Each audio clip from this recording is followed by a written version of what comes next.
Primera de Timoteo capítulo 6. Van a leer del versículo 3 al versículo 5. Primera de Timoteo 6, versículo 3 al versículo 5. Adelante. Si alguno enseña otra cosa y no se conforma a las santas palabras de nuestro Señor Jesucristo y a la doctrina que es conforme a la piedad, está envanecido, nada sabe y delira acerca de cuestiones y contiendas de palabras, de las cuales nacen envidias, pleitos, blasfemias, malas sospechas, disputas necias de hombres corruptos de entendimiento y privados de la verdad, que toman la piedad como fuente de ganancia, apártate de los tales. Qué tremenda afirmación de Pablo. Personas delirantes en el cristianismo. A causa de esa actitud en la cual caen muchos en delirio, comienzan a contender, a ofender, hay envidias, pleitos, blasfemias. Está señalando un grupo de personas que tiene esta actitud. Pasamos a 2 de Timoteo capítulo 2. Y en el capítulo 2, verso 23, dice: pero desecha las cuestiones necias e insensatas, sabiendo que engendran contiendas. Desecha las cuestiones necias e insensatas, sabiendo que engendran contiendas. Desecha a estas personas que deliran y que caen en este tipo de actitudes. El verso 24, porque el siervo del Señor no debe ser contencioso, sino amable para con todos, apto para enseñar, sufrido, que con mansedumbre corrija a los que se oponen, por si quizá Dios les conceda que se arrepientan para conocer la verdad y escapen del lazo del diablo en que están cautivos a voluntad de él.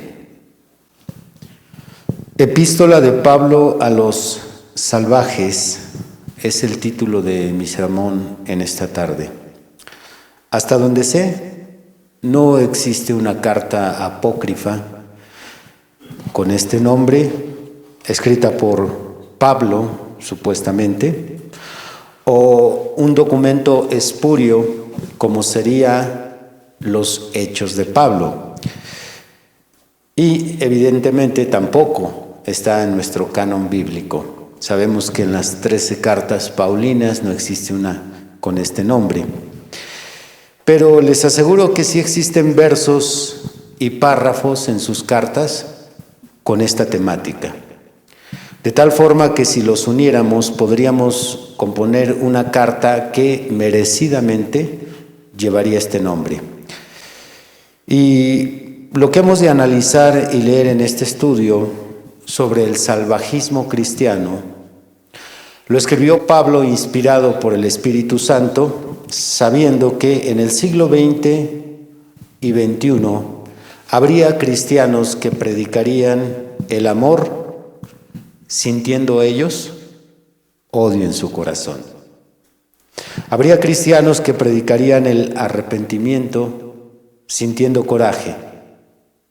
Habría cristianos que hablarían del perdón con remordimiento, hablarían de la paz de Dios de forma agresiva, por irónico que esto parezca. Pero es la verdad. Yo hace muchos años equivocadamente prediqué el evangelio de la amenaza. Lo que más me duele es que lo hice con mi familia. En sus inicios obligué a mi familia a vivir mandamientos cristianos, prácticas que solo corresponden a los que están entregados a Dios cuando ellos todavía no tenían su nuevo nacimiento. Y me di cuenta de mi error y me arrepentí. Así que decidí predicarles el evangelio de nuestras Biblias, que es un evangelio de amor, predicado con amor. Es un evangelio de paciencia sin alterarnos con ellos. Es un evangelio en donde se nos da la opción de escoger o rechazar. Un evangelio donde no tenemos que forzar a nadie. Un evangelio que exige a aquel que lo predica que su vida sea congruente con lo que él está predicando. Este es el tipo de evangelio que tenemos en la Biblia. No sé cómo pude haber fallado, pero que Dios me perdone y mi familia también. Antes de estructurar esta epístola, haremos una distinción entre tres categorías de cristianos religiosos. Número 1, animales evangélicos. Número 2, cristianos salvajes. Y número 3, cristianos genuinos. De los cristianos genuinos no hablaré nada en este estudio porque solo me interesan los dos primeros.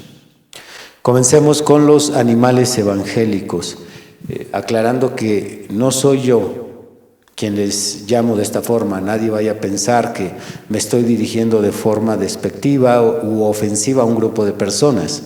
El Espíritu Santo los etiqueta así y en un momento leeremos a la letra cómo es que Él les llama de esta forma, animales. Hablando de los animales evangélicos, estos realmente no son cristianos, son inconversos disfrazados de cristianos. Se nos han filtrado entre el cristianismo. Son personas que no tienen un encuentro con el Señor, personas que han manoseado la Biblia. Son unos picapleitos, siempre andan buscando con quién discutir, a quién ofender, a quién aplastar. Y este tipo de personas abundan en las redes sociales. Las redes sociales están infestadas de estos animales evangélicos. Y por cierto, entre ellos también hay predicadores. Sus métodos, ¿cuál es el método de estos animales evangélicos? Maldecir, blasfemar, amenazar, en ocasiones hasta tomar armas, y si es necesario ellos consideran hacerlo hasta matar. Todo esto ellos lo hacen en el nombre de sus creencias o en el nombre de Dios. Entre ellos tenemos algunos católicos que han matado personas que no son de la misma religión. Principalmente hay muchas víctimas evangélicas. Ustedes han de recordar una película muy famosa que produjo Paco del Toro, que se llama Chamula, un pueblo donde la gente religiosa tomaba machetes y mataba a cristianos. También, aparte de ellos, tenemos a los miembros del Ku Klux Klan, que es una secta, quienes consideran que la raza negra es inferior y debe de estar subyugada. Esta secta tiene la Biblia como un principio para sus normas de perseguir o cazar a la gente de color. Jesús profetizó de estos animales evangélicos en San Juan capítulo 16. Vamos a leerlo directamente. San Juan 16, versículo 1 dice: estas cosas os he hablado para que no tengáis tropiezo. Os expulsarán de las sinagogas, y aún viene la hora cuando cualquiera que os mate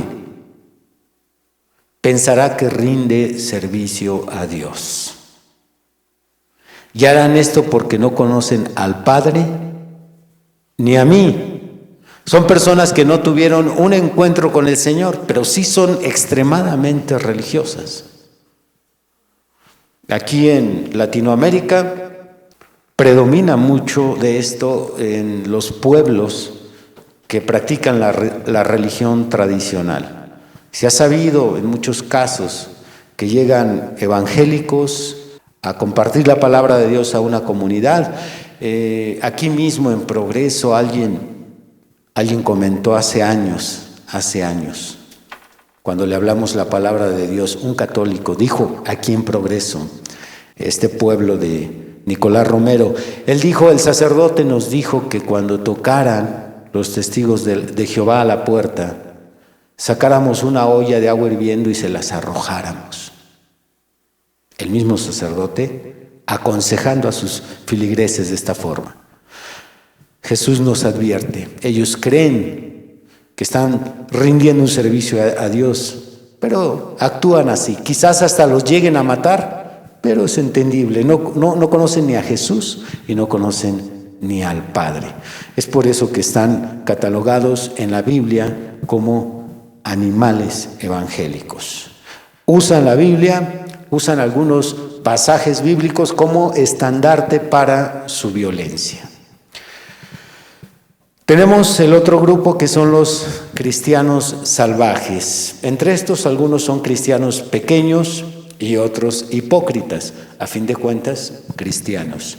Los hipócritas actúan así porque perdieron a Cristo en alguna parte de su caminar. Y los pequeños son carnales y actúan así por su inmadurez. Debido a que no son hermanos consagrados, no oran, no leen la Biblia, entonces siempre están a un mismo nivel y este tipo de hermanos carnales tampoco son instruidos en sus iglesias cómo es que se debe de predicar el Evangelio, por lo tanto lo hacen a su manera y lo hacen bajo la influencia de su mal carácter. Sus métodos de estos cristianos salvajes para acercar a las personas a Dios o en algún caso para ayudar a otro hermano que dicen ellos tiene una doctrina desviada, anda mal el hermano.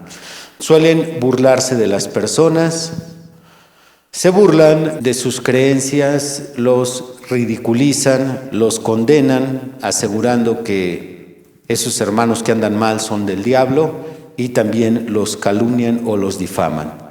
Pablo nos habló de que este tipo de personas estaban en la iglesia en Corinto. Abran primera de Corintios capítulo 6, versículo 7 y 8. Así que, por cierto, es ya una falta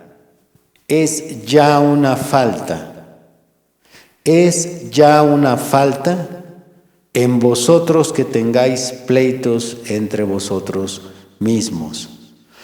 Pablo le dice a los cristianos genuinos, ¿por qué no sufrís más bien el agravio? ¿Por qué no sufrís más bien el ser defraudado? Pero vosotros cometéis el agravio y defraudáis, y esto a los hermanos. Usted ha de recordar que esta iglesia por años en el cristianismo ha sido tomada como una referencia para hablar de los cristianos pequeños, hablando en términos espirituales, o cristianos carnales, cristianos que en lugar de que se queden callados cuando le hacen algo, cuando les roban, cuando los insultan, cuando los humillan, cuando los ridiculizan, se ponen al tú por tú. Sacan las uñas. Es que él empezó primero. Es que él me dijo de esta forma. Es que él me barrió. Yo no sé por qué me ve de arriba a abajo cuando paso a su lado. Se la viven peleando y arreglan sus problemas salvajemente. Por eso es que son cristianos salvajes. Fueran espirituales, Pablo los estuviera elogiando, pero dice, es ya una falta que esto esté pasando entre la iglesia del Señor. ¿Sí? Entendemos a la vecina, ¿sí? Siempre es una problemática, no tiene religión, no lee la Biblia, no se acerca a Dios, no hace ni sus rezos como se acostumbra en la religión católica. Todos ellos se explica que actúen así, pero ustedes es una falta. Así que tenemos este tipo de cristianos salvajes. Es asombroso oír predicar a estos dos grupos de forma antibíblica, porque no lo predican a la manera que lo enseña el Espíritu Santo, Y todavía es más asombroso oírlos que aseguran que están sirviendo a Dios. Ellos dicen, yo te tengo que condenar o te tengo que atacar o te tengo que insultar porque yo estoy sirviendo a Dios. Definitivamente lo que predican estos sicarios de la fe no es bajo la unción del Espíritu Santo, sino la unción del diablo. Leamos algunas escrituras que hablan de estos dos tipos de religiosos. Vayamos a 2 de Pedro, capítulo 2, y allí los vamos a encontrar. En el versículo 12 y 13 dice, pero estos, refiriéndose a los cristianos que estoy hablando ahorita, pero estos, hablando mal de cosas que no entienden. ¿Cómo qué? Como animales irracionales. Wow, esto está fuerte, hermano. Si alguien me dice a mí animal, créame que sí me voy a ofender, probablemente hasta me brinque lo banda. Oye, espérate, más respeto. ¿Cómo que animal? Y llega el Espíritu Santo y dice, este grupo de personas son unos animales, ni siquiera categoría de humanos llegan. Y están entre ustedes, animales que no razonan. Dice, pero estos, hablando mal de cosas que no entienden, como animales irracionales, nacidos para presa y destrucción, perecerán en su propia perdición, recibiendo el galardón de su injusticia, ya que tienen por delicia el gozar de deleites cada día.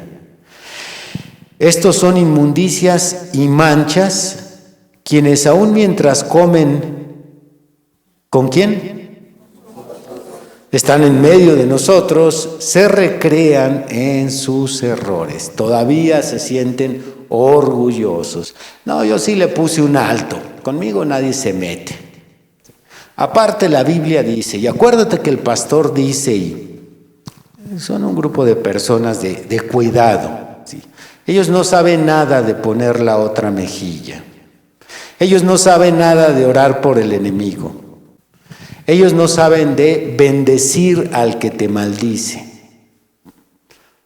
Son dos grupos, no los confundan. ¿Sí? Los animales y los cristianos salvajes.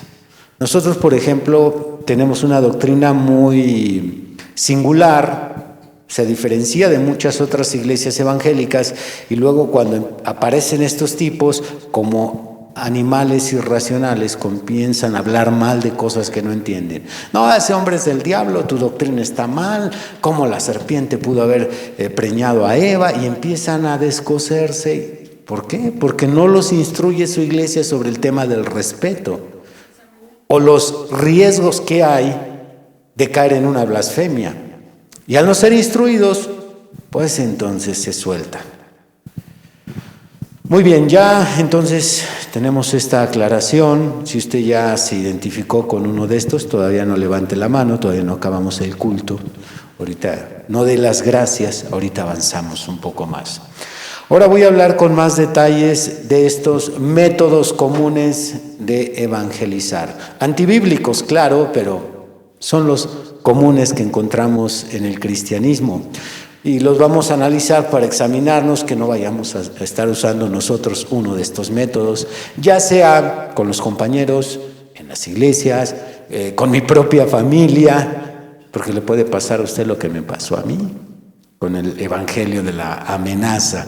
Quizás alguien haya aquí así, pero ahorita se identifica usted, y si quiere incluso poner su póster en el tablero de anuncios, está bien. Ahora vamos a analizar sus métodos de estos tipos. Primero, imposición. Los más propensos a usar el método de la imposición cuando quieren evangelizar, cuando quieren corregir a alguien, dicen ellos que está mal. Es que está mal, lo quiero corregir. Los más propensos son los que tienen autoridad. ¿Cómo sería un pastor en una iglesia, un padre de familia, una madre? Quizás hasta un hermano mayor que tenga autoridad, que tenga cierto peso en el hogar. Estos tipos han metido mucha gente al cristianismo a bibliazos, claro. Y aunque sí tienen mucha gente adentro, es importante saber que quien tenga una fe impuesta por su padre, por su hermano, por su mamá, quien tenga una fe impuesta y no tenga una fe por convicción, tarde que temprano su fe se le va a caer. Nada más es cuestión de tiempo para que aquella supuesta vida cristiana se desmorone, regrese al pecado, porque no es una fe que nace del corazón y no es una fe que ha crecido con la ayuda o la bendición del Espíritu Santo. Lo correcto que debemos hacer los cristianos es: yo siembro la semilla de la palabra de Dios en una persona y debo de aprender a ser paciente hasta que Dios les revele a las personas mi enseñanza. Porque nos desesperamos y queremos que con el hecho de haberles compartido 1, 2, 5 veces, que ya estén aquí en la iglesia, que ya se bauticen. ¿Cuándo te bautizas? Ya se te dijo. ¿Cuándo? Pues espérame. No, pues ya, porque es más, va a haber ahorita bautismos. Aprovecha el paquete. Y empiezan a presionar, hasta que le imponen a la persona el que vaya a la iglesia, el que se bautice, el que empiece a escuchar cantos e incluso el que se empiece a vestir de cierta forma. Una imposición. Yo tengo que aprender a ser paciente y tengo que esperar que sea Dios, una vez que yo siembro la palabra de Dios en esta persona, que Dios se la revele, que sea Él quien quiera ir a la iglesia, que sea Él quien quiera cambiar. Y cuando Dios se lo revele, que sea Dios quien le dé el crecimiento. Porque no solo nos impacientamos con el hecho de que no vienen, también nos impacientamos cuando no cambian. Vienen a la iglesia, tienen 2 asistencias y luego lo ven con el cigarro. Mira nada más. Acabas de ir a la iglesia y fumando. Óyeme, No. ¿Queremos que crezca así? Pues ni tú, ni yo. Ve los años que llevamos aquí. Veamos qué dice Pablo sobre este tema. Habrá 1 Corintios capítulo 3. 1 Corintios 3. Miren qué sencillo. Dice el versículo 6. Pablo dice: yo planté, yo Pablo. Apolos regó, pero el crecimiento lo ha dado Dios. Pues, por evidente que parezca, se les escapa. Y como mencioné, en los 2 grupos, en los animales evangélicos como en los cristianos salvajes, hasta pastores hay. En donde llega una hermana por primera vez. Pensemos en nuestras iglesias donde hemos enseñado que no es adecuado que una mujer cristiana use cierto tipo de ropa. Pero luego el pastor le dice: hermana, ¿cuándo se va a quitar eso? Ya, hermana, pues si va a ser en serio, que sea en serio. Deje ya eso. No dan la oportunidad a que la gente crezca. Imponen las ordenanzas, imponen los cambios, y esa imposición se va a caer. Porque tenemos que ser cristianos por convicción.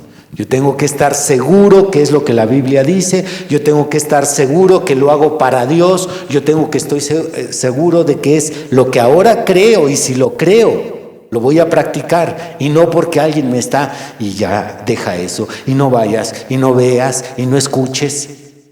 Es fastidioso, es cansado escuchar a este tipo de personas.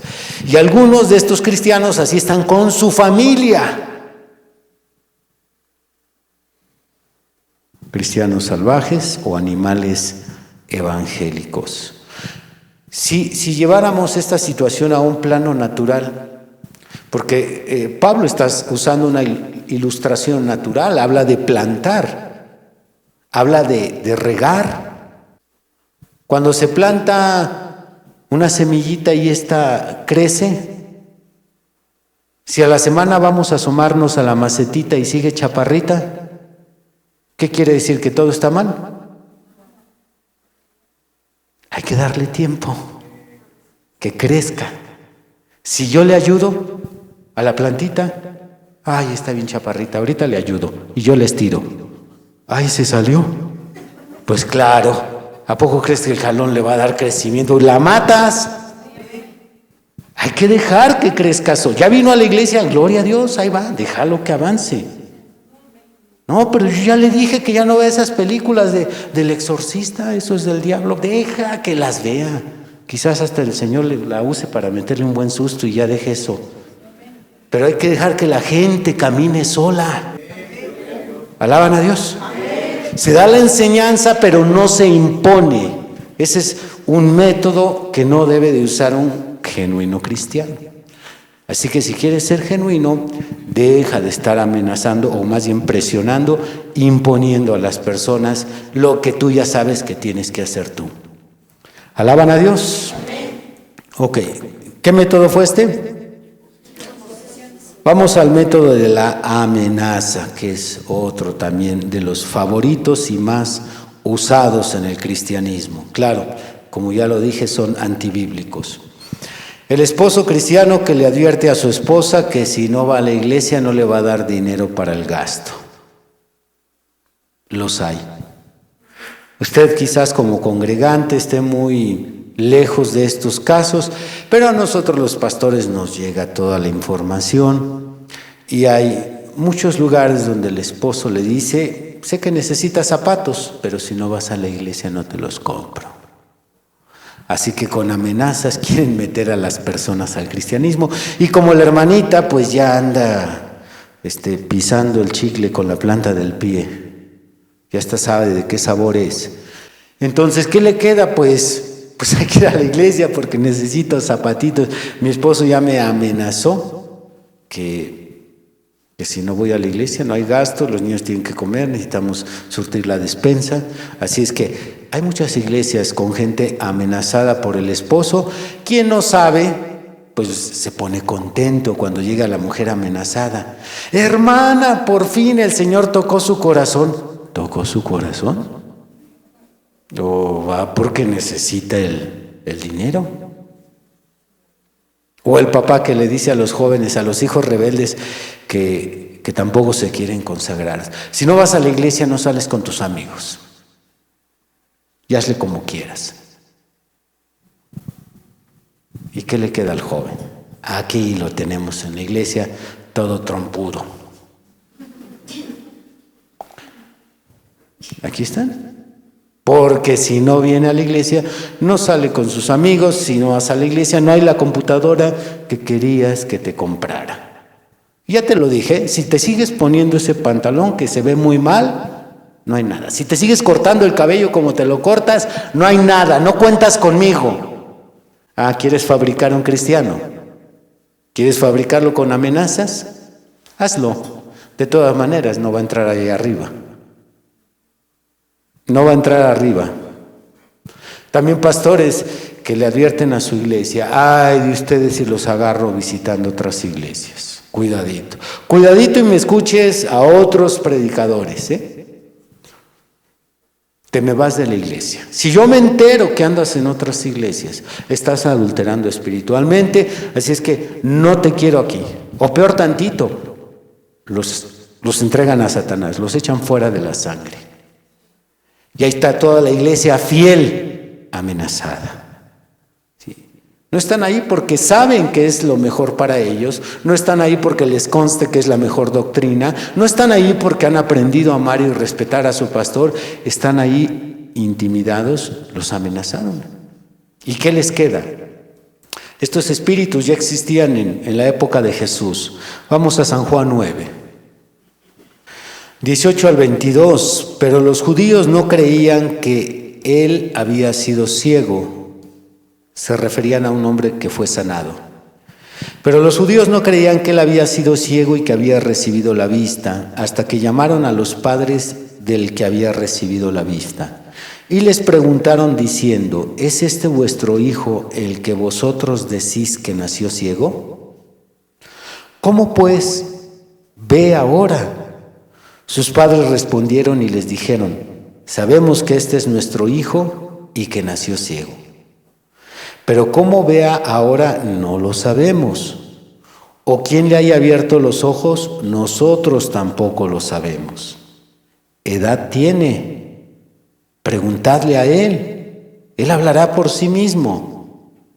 Esto dijeron sus padres porque tenían miedo de los judíos, por cuanto los judíos ya habían acordado que si alguno confesase que Jesús era el Mesías, fuera expulsado de la sinagoga. Y cualquier persona que está buscando la manera de acercarse a Dios o que quiere sentirse parte de alguna comunidad, pues le va a dar miedo el ser expulsado.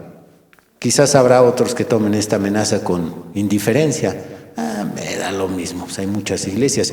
Pero hay quien se enamora de su iglesia, se enamora de su pastor, y cuando viene la advertencia: ay de ti si andas haciendo esto, porque aquí no te quiero.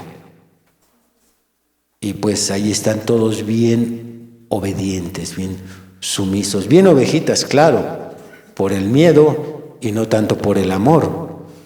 El mismo apóstol Juan en su tercera carta nos da ahora un nombre. Vayamos a la tercera epístola de Juan, versículo 11.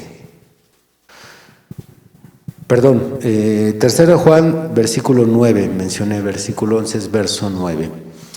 Dice: yo he escrito a la iglesia, pero Diótrefes, al cual le gusta tener el primer lugar entre ellos, no nos recibe. Por esta causa, si yo fuere, recordaré las obras que hace parloteando con palabras malignas contra nosotros. Y no contento con estas cosas, no recibe a los hermanos, y a los que quieren recibirlos se lo prohíbe y los expulsa de la iglesia. Qué tremendo, hermano. En donde se debe de fomentar la unidad del cuerpo de Cristo, este tipo dice: no te juntes con este, no te juntes con tal hermano, no te juntes con tal matrimonio, no dejes entrar a fulano de tal a tu casa. Desde hace muchos años Dios nos ha cuidado, principalmente a su servidor, de que aquellos hermanos y hermanas que deciden retirarse de esta iglesia, nunca se les ha cerrado la puerta y tampoco se les ha dicho a ustedes: no reciban a los hermanos. Tomamos nuestras medidas de precaución porque no falta quien traiga por ahí una inyección de veneno y quiera corromper su corazón. ¿Alaban a Dios?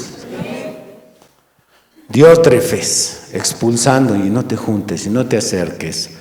Lo único que estás logrando con tus amenazas es que crezca un resentimiento en ellos hacia las cosas de Dios, pero el día que ellos puedan independizarse, te van a mandar por un tubo con todo y tu religión. Sí. Porque como desde chiquito fueron puras amenazas, hijo, si no vas al culto, no hay domingo. Aquí en México le llamamos dar dinero a los niños el domingo.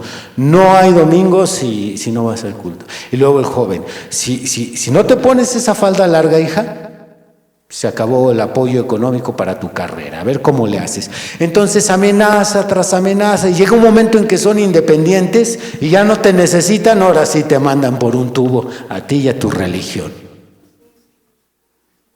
Eso es lo que te va a pasar. Ayúdanos, Dios. Porque en esta iglesia a lo largo de 20 años se han ido muchos jóvenes diciéndole al papá, a la mamá: ¿sabes qué? Ya me cansaste. Ahora no voy, pues te echo de la calle, pues échame, pero no voy.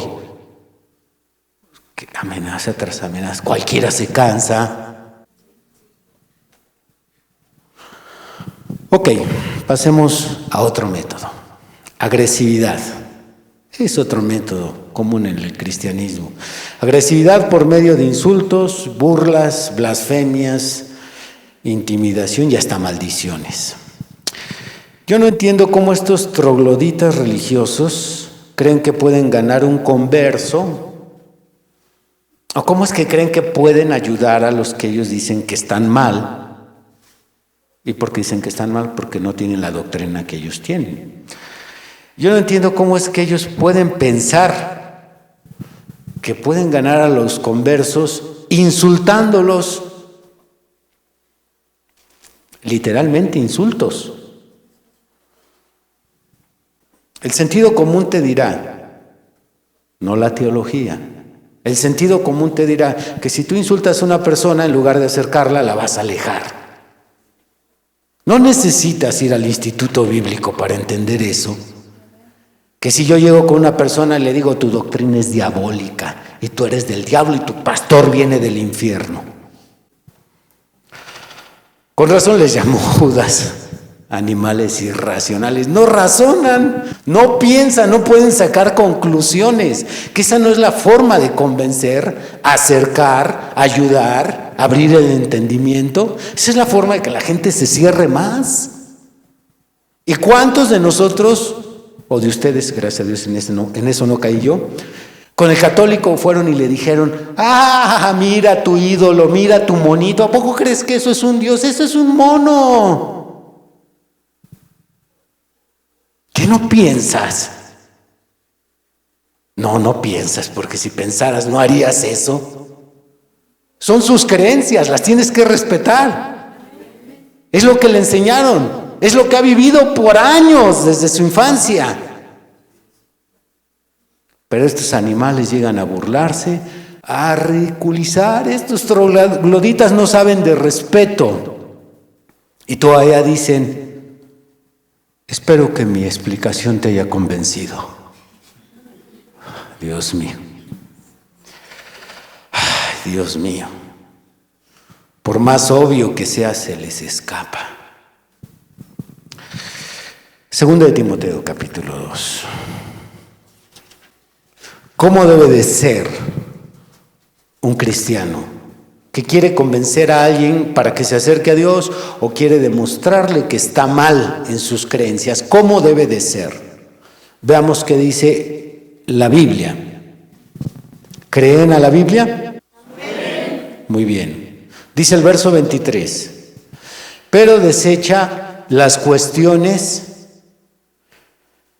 necias e insensatas, sabiendo que engendran contiendas.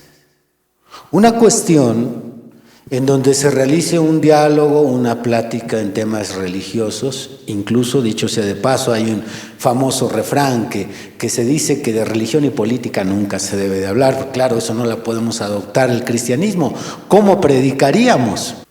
Así es que solo estoy de acuerdo con la mitad del argumento. De política no hablemos. Pero de religión tengo mucho que hablar.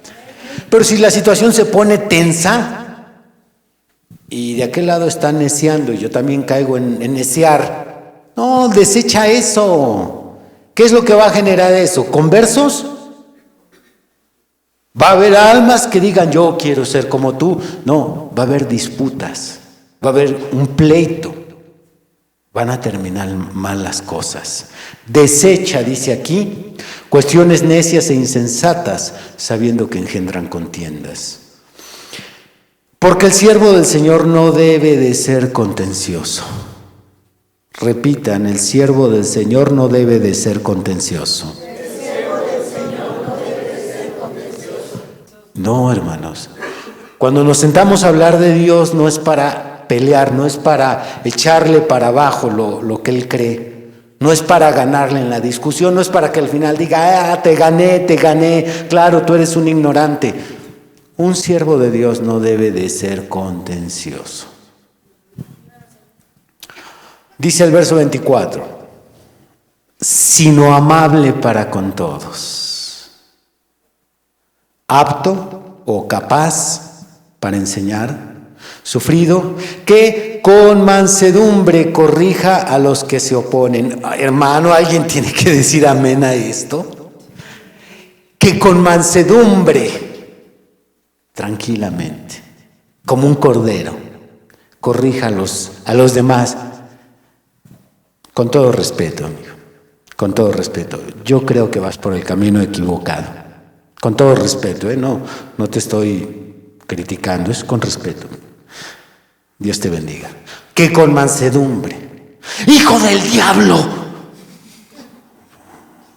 ¿Habrá alguna diferencia? Sí, creo que sí la hay, ¿verdad? Sí. El tono, las palabras. Con mucha mansedumbre, corrija a los que se oponen. Aleluya, loco. Mira, mejor no hablemos de eso porque vamos a salir mal. ¿Sí? Dios te bendiga. Así. Siempre mantener esa mansedumbre. Yo he aclarado muchas veces, como un apologista cristiano, que la apología no consiste en pelear, en discutir. No se trata de ganar una discusión, no. También los apologistas tenemos parámetros para que no caigamos en esas actitudes. Primera de Pedro capítulo 3, verso 15. Ahí el Espíritu Santo en Pedro nos insta a defender. Pero también aparece la palabra mansedumbre. ¿Sí?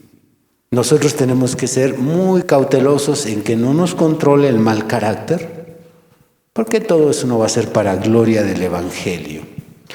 Repito el verso 24, porque el siervo del Señor no debe ser contencioso, sino amable para con todos. Apto para enseñar, sufrido, que con mansedumbre corrija a los que se oponen, por si quizá no es seguro, por si quizás Dios le conceda que se arrepientan para conocer la verdad y escapen del lazo del diablo en que están cautivos a voluntad de él. A última instancia, aunque yo le comparta, Dios decidirá si les abre la puerta para que escapen.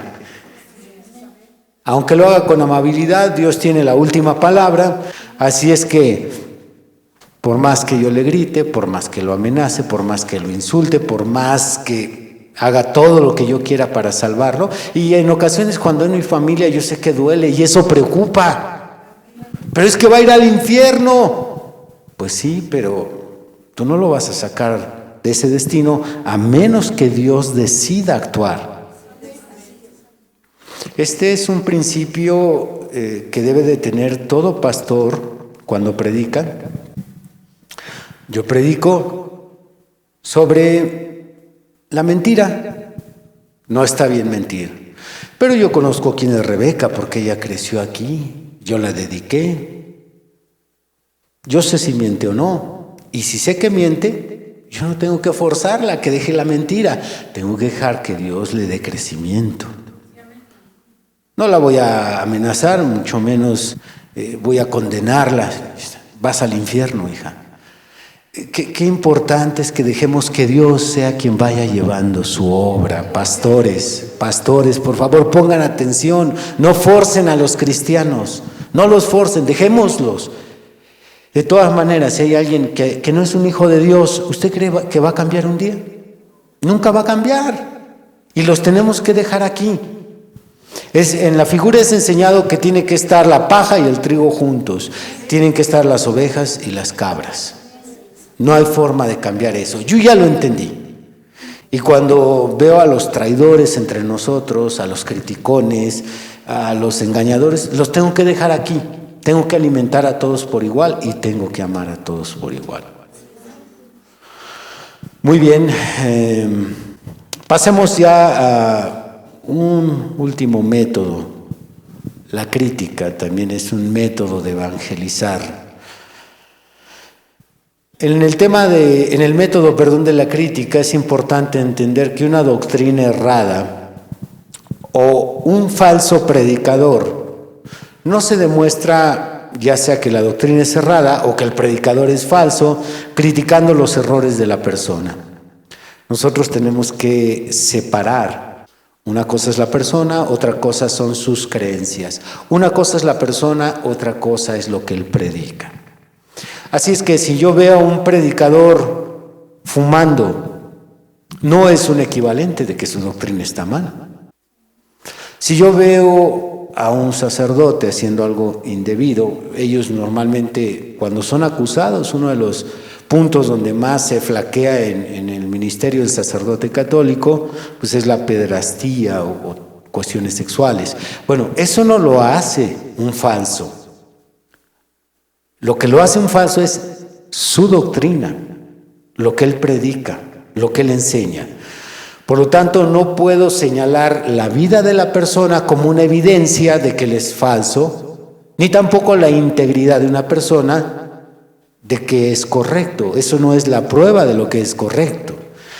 Lo único que demuestro cuando yo me pongo a hablar de los errores de la persona, no demuestro si es falso o verdadero, demuestro que soy un criticón. Eso es lo único que yo demuestro. Si quieres prevenir a otros, según tu perspectiva, de que alguien es un verdadero siervo de Dios o es un falso siervo de Dios, no apuntes a su vida.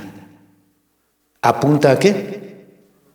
A la doctrina, De otra manera, soy un criticón, con esa medio metro de lengua que tienes no vas a lograr convencer a nadie. Vamos a ver qué nos dice Santiago sobre los criticones. Santiago capítulo 1. Solamente un versículo 26. Si alguno se cree religioso entre vosotros y no refrena su lengua, sino que engaña su corazón, la religión del tal es vana. Si alguno se cree religioso. Yo voy mucho a los cultos, o por el lado de los que van a misa. Yo no falto a ninguna misa. Es más, yo he estado de acólito. Yo he leído el Salmo responsorial. Yo tengo una carta papal en la sala de mi casa. Si alguno se cree religioso, pero su lenguota está critique a las demás personas, sean evangélicas o evangélicos criticando a católicos, su religión no sirve para nada. Eso es vano, que no sirve. La religión del tal es vana. Es por eso que cada que hay oportunidad yo les digo y les vuelvo a recordar y le vuelvo a recordar, no se exprese mal de ningún predicador. No me importa lo que la gente anda diciendo de él. Ustedes que entran a las redes sociales se dan cuenta cuántas personas andan hablando de Marcos Witt mal, que es satánico, que sus canciones son esto, que son el otro. ¿Qué tal predicador es del diablo porque tiene un avión? ¿A poco Jesús tuvo un avión? Estos animales que no entienden y que solo se la pasan criticando. Ellos nunca tienen palabra de edificación, solo tienen palabra de destrucción. ¿Eres de ellos? Si tú no eres de las matemáticas de Dios, las matemáticas de Dios siempre suman. Siempre suman. Las matemáticas del diablo restan y dividen. Así es que si vas a hablar en tus matemáticas o las del diablo, tu religión es vana. Porque nada más te dedicas a dividir y a restar. Mejor no abras la boca. Cuando un cristiano abre la boca es para añadir siempre bendición, para añadir edificación, crecimiento, para contribuir para bien para la vida de ese cristiano. Por eso decía al principio, las redes sociales están infestadas de estos tipos, que abres un video cristiano y lees todos los comentarios y es pura crítica. ¿Qué es lo que hubieran escrito todos estos cristianos salvajes? ¿Qué es lo que hubieran puesto abajo de un video si en estos días viviera el rey David? Y en el video dijera así: se ha probado en las últimas 24 horas que el rey David, gobernante de la nación de Israel, cayó en un adulterio con una mujer llamada Betsabé, bla, bla, bla, bla. De inmediato todos esos cristianos salvajes ahí hubieran puesto: yo sabía que era un pecador, yo sabía que era un perverso, no es rey, es un hijo del diablo. Es todo lo que encontraríamos en los comentarios. Porque es lo que encontramos hoy en los comentarios. Yo prediqué en Guadalajara Pastores, prepárense porque trabajamos para un pueblo que nos critica, que nos menosprecia. Y en cuanto ustedes caigan, ellos son los que se encargarán de difamarlos. Ellos llevarán la crítica. No los de afuera, los de adentro.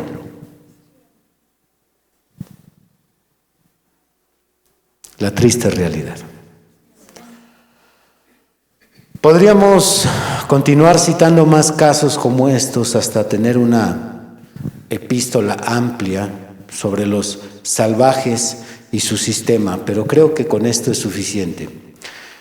Escúchenme, salvajes que van a ver este tema en el internet. Dios no necesita ni tu pistola ni tu machete para salvar a las personas.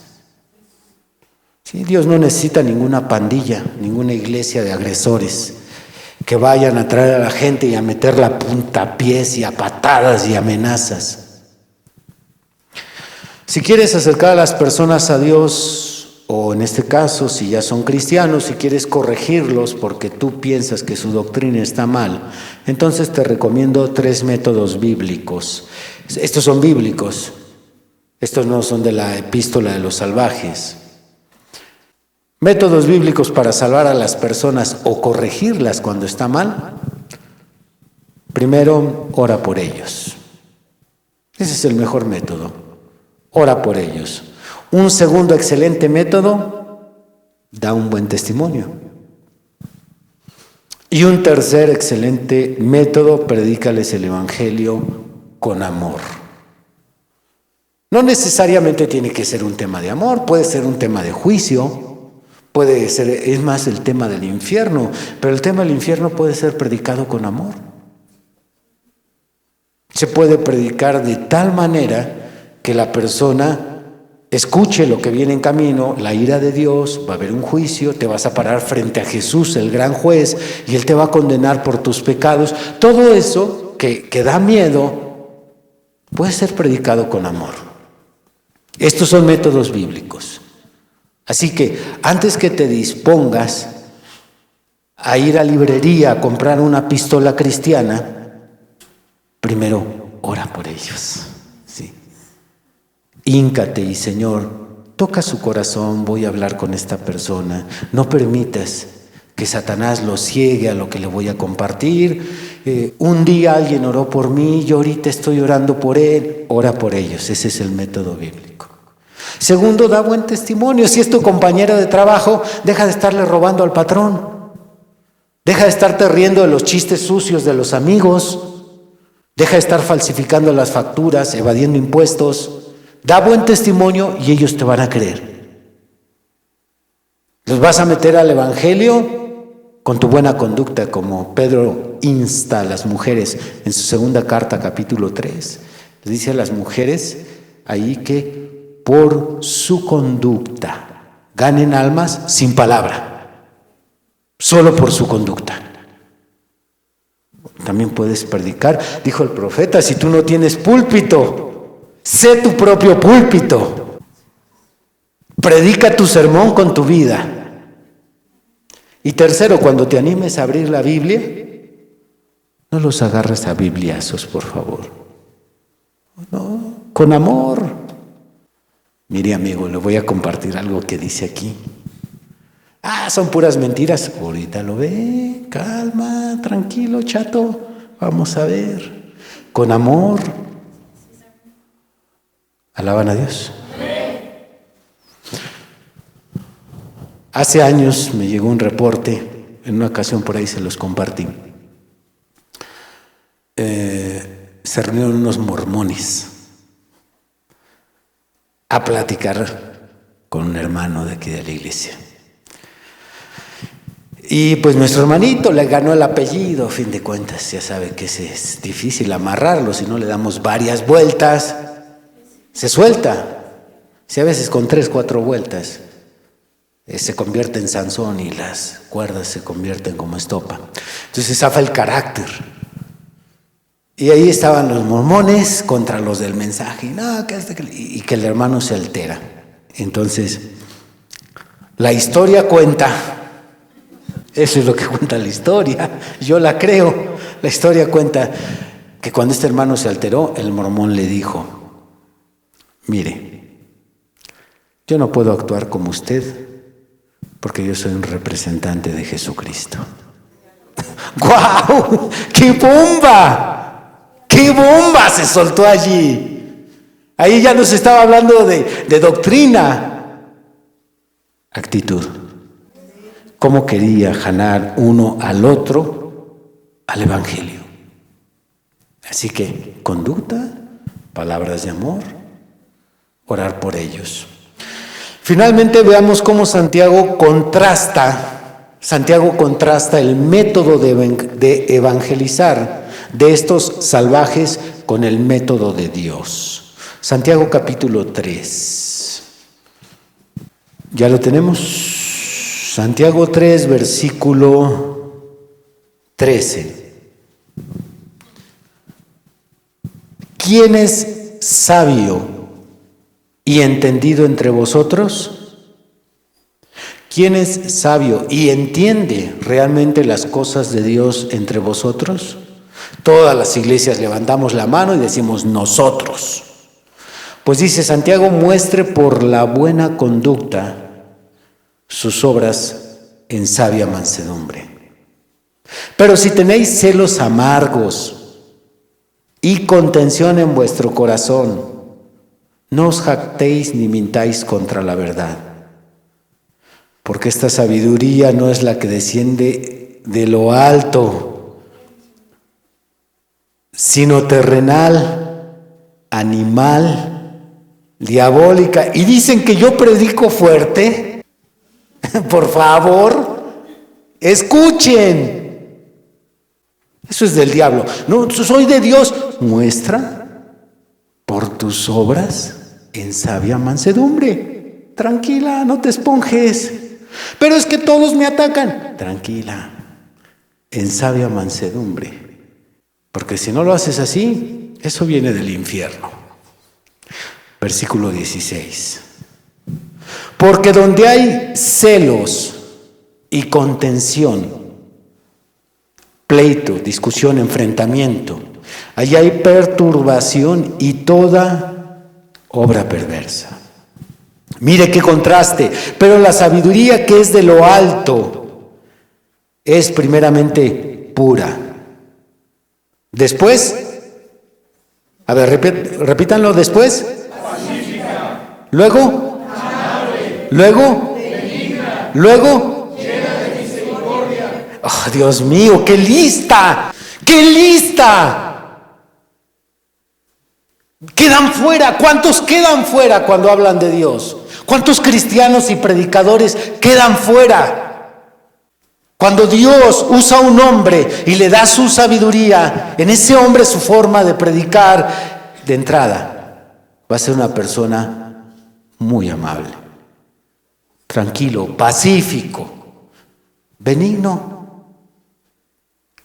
Y ya se nos dieron las características de los otros: celos, contienda. Pues si quieres saber quién tiene la verdad, pues éntrale, tráete tu Biblia. Es más, yo me llevo a mi pastor, tú te traes al tuyo.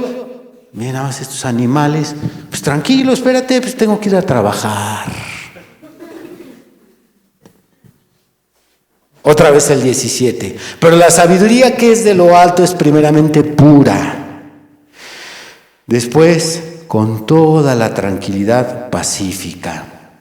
Es amable, benigna, llena de misericordia y de buenos frutos, sin incertidumbre ni hipocresía.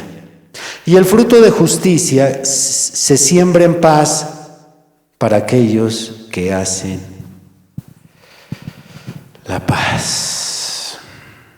Ok, usted identifíquese. ¿Qué tipo de evangelio predica? ¿El evangelio de la pistola? ¿Primera carta a los machetes? ¿Qué tipo de sistema usa para meter a su familia al evangelio? ¿Los fastidia? ¿Los amenaza? ¿Los cansa? ¿Les impone? Está en el bando equivocado. Está bajo la unción equivocada. El diablo, con razón no se convierte. El diablo lo ha estado ungiendo desde hace mucho tiempo. El diablo ungiéndote cuando lees la Biblia. Aquí, ay, mira lo que dice. Claro, pues esto es para tu esposo. Cítaselo. Cítaselo porque ahí dice claramente. Y ahí la diabólica toma nota. No se me vaya a olvidar ahorita que venga, le digo a este inútil lo que dice la Biblia. El día que te unja Dios, digo, por si un día llega a pasar, no hay que ser pesimistas. El día que te unja Dios, tomará la Biblia para hablarte a ti nada más. Y no te dirá, mira todo lo que los demás andan haciendo. Aquí está en este versículo y aquí está. Mira, ahí está. Aquí está para los pastores. Hay que leérselo a los pastores. No, el día que te unja Dios, ese día Él te hablará a ti y te corregirá a ti, sí. Y te dará un nuevo método. Alaban a Dios. Pónganse de pie, hermanos. Este es el evangelio que predomina, el de los salvajes.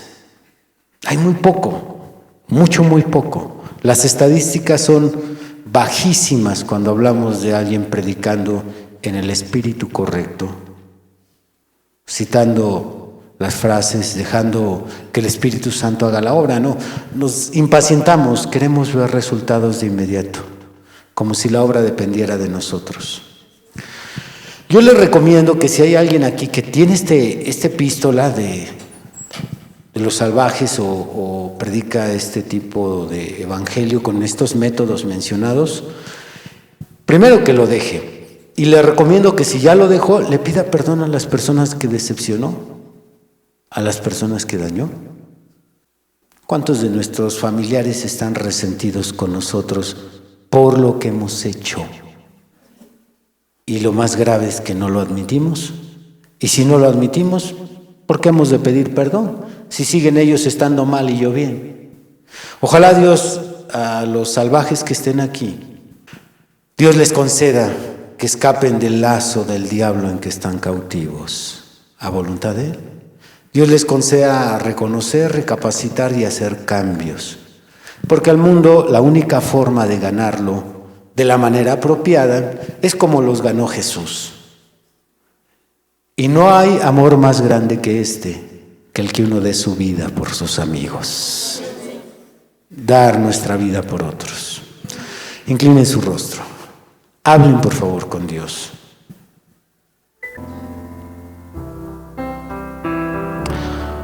Oh Dios, la mayor parte de personas que rechazan la Biblia, la mayor parte de personas que rechazan ir a una iglesia cristiana, la mayoría de ellos, no todos, pero la mayoría, es porque han sido decepcionados por algún pseudo cristiano. Probablemente han sido decepcionados por algún animal evangélico o por un cristiano salvaje. Por esa razón no quieren saber nada. Por esa razón no les interesa conocer de Dios. Por esa razón se han mantenido lo más lejos de la religión. Dios, ten misericordia de mi iglesia. Ten misericordia